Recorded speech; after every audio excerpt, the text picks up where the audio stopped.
అలా కాదు, ప్రజల్లో వ్యతిరేకత కనబడలేదని మీరు అడిగారా, చూసారా? సూపర్ 6 అలా కాదు, వినండి అన్న. సూపర్ 6 హామీలు, అరే సూపర్ 6 హామీలు ఇంప్లిమెంట్ చేయకపోతే ప్రజలకు హ్యాపీయా? ప్రజలకు హ్యాపీయా? వ్యతిరేకత ఉండదా? ఎందుకుండదు? ఆటోమేటిక్గా స్టార్ట్ అవుతుంది. ఇంకా 4 సంవత్సరాలు ఉంది కదా. ఇప్పుడు మీకు తల్లికి వందనం రావట్లా? మరి ఏంటి, రెండే ఉన్నాయి కదా, 2 హామీలకు సంబంధించే ఉన్నాయి కదా. సూపర్ 6లో తల్లికి వందనము, అన్నదాత సుఖీభవ, అవి కూడా పూర్తి స్థాయిగా లేవు. ఇదే 2 హామీలు లాస్ట్ బడ్జెట్లో కూడా పెట్టారు. ఒకటే ప్రజల నుంచి వ్యతిరేకత విపరీతంగా ఉందండి. ఇప్పుడు ఎమ్మెల్సీ ఎన్నికలు వాళ్ళు గుద్దేసుకోవడమే కదా, డబ్బులు ఇచ్చేయడం గుద్దేసుకోవడమే కదా. అక్కడ మీకు క్లియర్గా కనబడుతూ ఉంది ఇప్పుడు రూలింగ్ పార్టీ ఏం చేస్తూ ఉన్నారు. ఇప్పుడు ఒకటి ఇది కాకుండా ప్రధానమైన లోకల్ ఇష్యూస్ అండి. నేను ఇవాళ అడుగుతున్నా, ఇక్కడ పందిరి మహాదేవుడి సత్రానికి సంబంధించి జేఎన్ రోడ్లో 100 కోట్ల రూపాయల ఆస్తి. అది కరెక్ట్గా చెరుకూరి కళ్యాణ మండపానికి ఎదురుగుండా ఉంది. 4 ఎకరాలు, 4 ఎకరాల స్థలాన్ని ఎట్లాగా, ఏ నిబంధన ప్రకారం ఒక దేవాదాయ ధర్మాదాయకు సంబంధించిన భూమిని పెళ్లికి ఎలా ఇస్తారండి? అంటే అధికార మదమా? ఏ బేసిస్లో ఇస్తారు? గతంలో నేను ఎంపీ కింద ఉన్నప్పుడు, మా గవర్నమెంట్ ఉన్నప్పుడు ఇలా కొంతమంది ల్యాండ్ గ్రాబర్స్, కొంతమంది ఆఫీసర్స్తో కొల్లుడయ్యి ఆ 4 ఎకరాల భూమిని చవక రేట్లకి, నాకు తెలిసి 2-3 లక్షలకి ఆ రేట్లకి తీసుకోవాలి, లీజ్ తీసేసుకోవాలి అని చెప్పేసి ప్లాన్ చేసి ప్రపోజల్ చేసి ఎండోమెంట్స్ కమిషనర్కి పంపిస్తే అక్కడ ఆ రోజు అడ్డుకున్న వ్యక్తి నేను. జేఎన్ రోడ్డు చెరుకూరి కళ్యాణ మండపానికి ఎదురుగుండా ఉన్న 4 ఎకరాల స్థలము అది ఇవ్వనివ్వకుండా సీఎం ఆఫీస్లో కూర్చుని దాన్ని క్యాన్సిల్ చేయించి హోల్డ్ చేయించిన వ్యక్తి నేను. ఇప్పుడు మళ్ళీ అలాంటి సంస్కృతే మళ్ళీ ఇప్పుడు తీసుకుని వచ్చి ఇప్పుడు ఏ నిబంధన ప్రకారం పెళ్లికి ఇస్తున్నారు? ఇప్పుడు దాన్ని లీజుకి కూడా మొన్న నేను ఈవోతో మాట్లాడితే లాస్ట్ వైసీపీ గవర్నమెంట్లోనే ప్రపోజల్ వెళ్ళిందండి, దాన్ని ముందుకు తీసుకెళ్తున్నామని చెప్తున్నాడు. బాబు నాయనా, అది ఆప్ చేయించింది నేను, అలాంటి కార్యక్రమాలు పెట్టేదానికి లేదు. అది 100 కోట్ల రూపాయల ఆస్తి, నెలకి కనీసము ఒక 30-40 లక్షల పైమాట అద్దెలు వస్తే కానీ ఇవ్వకుండా చూడాల్సిన బాధ్యత మనది అనే ఆ రోజు నేను ఆప్ చేయించాను. ఇప్పుడు కూడా లీజ్కి ఇస్తే ఇవ్వండి, నేను కాదనన్ను. కాకపోతే దానికి సంబంధించి ఆ స్థలము నాకు తెలిసి 200 కోట్ల రూపాయల ఆస్తి, దానికి సంబంధించి కనీస పక్షాన ఒక సబ్స్టాన్షియల్ అమౌంట్ రెంట్లకు వస్తే ఆ భూములు ఇచ్చినా ఒక అర్థం. అంతేగాని దీన్ని అన్యాక్రాంతం అయితే చూస్తూ ఊరుకుంటామని మాత్రం మీరు అనుకోకండి. ఇది కాకుండా మొన్న ఈవీఎం ఎమ్మెల్యే గారు ఆయన చెప్తా ఉన్నాడు, ఏది అక్కడ పశువుల ఆసుపత్రి ఎదురుగుండా 5 కోట్ల రూపాయల భూమి స్కామ్ అన్నాడు కదా. ఇప్పుడు కన్స్ట్రక్షన్ ఎలా స్టార్ట్ అయిందండి? అంటే నేను స్టార్ట్ చేస్తున్నానా? నేను కొట్టేసి ఈ 5 కోట్ల రూపాయల భూమిలో కన్స్ట్రక్షన్ ఎలా స్టార్ట్ అయింది? ఈవీఎం ఎమ్మెల్యే గారు మీరు చూస్తున్నారా లేదా? మీకు ముడుపులు అందేయా? మీరు ఒప్పుకున్నారా? ఇందులో అవకతవకలకు గనక జరిగితే పశువుల ఆసుపత్రి ఎదురుగుండా 5 కోట్ల రూపాయల స్కామ్ అని మొత్తం ఊరంతా జల్లించేసావు కదా. 5 కోట్ల రూపాయల స్కామ్ మాజీ ఎంపీ చేసాడు. మరి కన్స్ట్రక్షన్ ఎవరు చేస్తున్నారు? ఆప్ చేయండి. ఎవరు చేస్తున్నారు నాకు తెలీదు, ఆ లీజ్ హోల్డరే అని అనుకుంటున్నాను. లేకపోతే ఎమ్మెల్యే గారు వాళ్ళ అనుచరులు ఎవరైనా తీసుకుని చేస్తున్నారు, నాకు తెలియదు. అది కూడా గౌతమి సూపర్ బజార్, దాన్ని కూడా మీడియా ముందు పెడతా ఉన్నా, ప్రజల ముందు పెడతా ఉన్నా.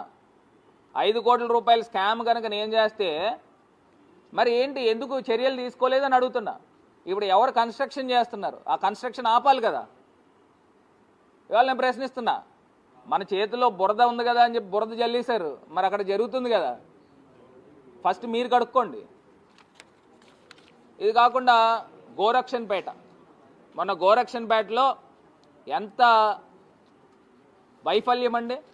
డైరెక్ట్గా బ్లాక్ కలర్ తూర, పెద్ద తూర తీసుకుని వచ్చి రోడ్డుకి అడ్డంగా పెట్టేశారు. పాపం ఒక వ్యక్తి, కాలేజ్ చదువుకునే వ్యక్తి బైక్లో వెళ్తూ నైట్ టైం కనబడలా, ఎగిరిపడి చనిపోయాడు. ఏది ప్రాణం విలువకి మీకున్న చిత్తశుద్ధి ఏది అని అడుగుతున్నా. ఏం చేశారు? ఇప్పుడు దానికి సంబంధించి ఎక్కడైనా కేసు కట్టారా? ఎవరిని బాధ్యులు చేశారు?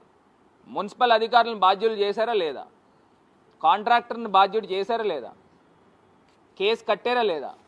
ఎందుకు కట్టలేదని అడుగుతున్నా. ఎంత అన్యాయం చేస్తూ ఉన్నారని అడుగుతున్నా. ఇదేనా ప్రజాస్వామ్యం అంటే? ఇదేనా? అది మీ తాలూకా వ్యక్తులకో ఎవరికైనా జరిగితే దానికి బాధ ఏ రకంగా ఉంటుంది? అది అర్థం కావట్లేదా? రోడ్డుకి రోడ్డులో పెద్ద తోర తీసుకొచ్చి రోడ్డుని బ్లాక్ చేశారు. బ్యారికేటింగ్ పెట్టాలి కదా, రోడ్ డైవర్షన్ మార్గాలు పెట్టాలి కదా, గ్లోసైన్ బోర్డులు పెట్టాలి కదా, ఎందుకు పెట్టలేదని అడుగుతున్నా. ఎంత ఎంత వైఫల్యము ఇక్కడ కనబడుతుంది అనేది ఒకసారి ప్రజలను అర్థం చేసుకోమన్నారు. ఇది కాకుండా ఏదైతే వైన్ షాపులు సంబంధించి బెల్ట్ షాపులు, వీధికో బెల్ట్ షాప్ ఉందండి. మీరు ప్రతి ఇంటికి కూడా వెళ్తూ ఉంటే జీపులు వస్తున్నాయంట. జీపులు ఏంటంటే ఆ జీపుల్లో బెల్ట్ షాపుల్ని పట్టుకోవడానికి కాదు, బెల్ట్ షాపులు పెట్టుకోండి అని చెప్పి సరుకు ఇవ్వడానికి జీపులు తిరుగుతున్నాయంట ప్రతి వీధుల్లో. మీ ఇంట్లో పెట్టుకుంటారా బెల్ట్ షాపు? ఇగో బాటిల్ ఇస్తాం. లేకపోతే మీ ఇంట్లో పెట్టుకుంటారా, మీ షాప్లో పెట్టుకుంటారా, ఇగో బాటిల్ లేదు. అలాగా మొత్తం డోర్ డెలివరీలకు వెళ్తున్నాయి. అంటే ఇప్పుడు దాకా బెల్ట్ షాపులకి జీపులు తిరుగుతున్నాయి. ఇంకొన్ని రోజులు పోతే ప్రతి ఇంటింటికి కూడా ఓ టైంకి బాటిల్ ఇచ్చి వెళ్ళిపోతారేమో. హోమ్ డెలివరీ అంటే ఈ రకంగా ఇంత దారుణంగా కూటమి ప్రభుత్వం ఉందనేది ప్రజలు ఒకసారి గమనించగలరు, అర్థం చేసుకోగలరు. మరి జగన్మోహన్ రెడ్డి గారి టైంలో ఇవన్నీ అసలు బెల్ట్ షాప్ అనేదే లేదే.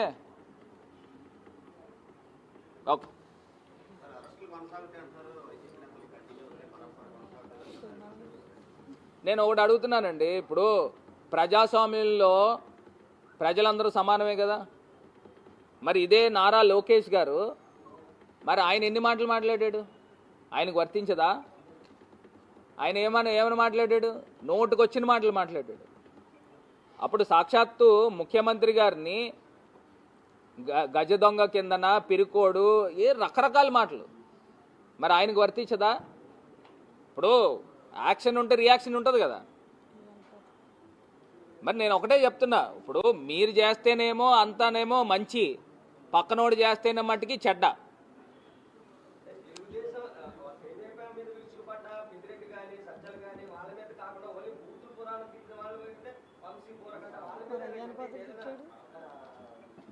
ఇప్పుడు అలా కాదండి. ఇప్పుడు మా అక్క చెప్తా ఉంది, స్పీకర్ అయ్యన్న పాత్రుడు ఎన్ని బూతులు మాట్లాడాడండి? పచ్చి బూతులు మాట్లాడాడు. మరి యాక్షన్ ఏది? యాక్షన్ ఏది? అందరికీ సమన్యాయమే కదా.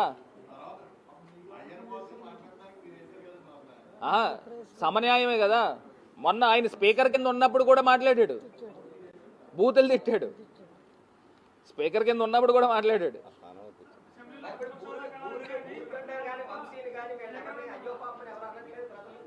కాదు, మీరు కొంచెం బాగా తెలుగుదేశానికి భజన కొడుతున్నట్టు ఉంది. అయ్యో పాపం అని మీ దగ్గర ఏంట? అమ్మా ఆగమ్మా బాబు. హలో,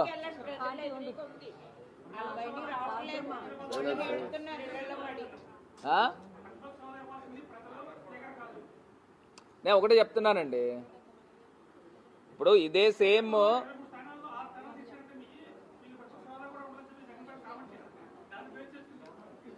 నేను ఒకటి చెప్తున్నాను, ఇప్పుడు మీకు ప్రతిపక్ష హోదా ఇవ్వాలని అంటే ఇవ్వండి.